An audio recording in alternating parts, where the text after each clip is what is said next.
ગાંધીનગરની ગિફ્ટ સિટીમાં લીકર પરમિટને કૃષિમંત્રી રાઘવજી પટેલે આવકારી છે। રાજકોટમાં રાઘવજી પટેલે રાજ્ય સરકારના નિર્ણયને આવકારતું નિવેદન આપ્યું છે।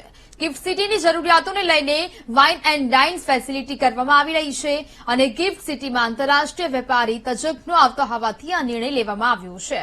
તો જ પ્રકારે સુરત, મોરબી અને રાજકોટમાં ઉદ્યોગકારોએ કરેલી માંગને પણ સરકાર વિચારણા કરશે। આ પ્રકારેનું નિવેદન રાઘવજી પટેલે આપ્યું છે।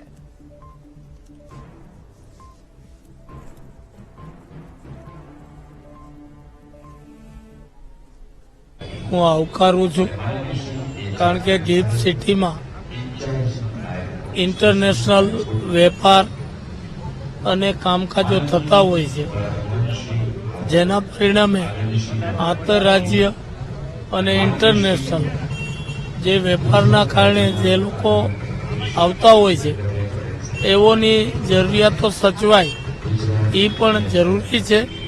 એટલે આપણી આ પ્રવૃત્તિને વેગ મળે, બધું વિદેશીઓ અને બીજા રાજ્યના લોકો આવે એની સગવડતા અચવાય, એના માટે સરકારે જે નિર્ણય લીધો છે એ મારી દ્રષ્ટિએ યોગ્ય નિર્ણય છે।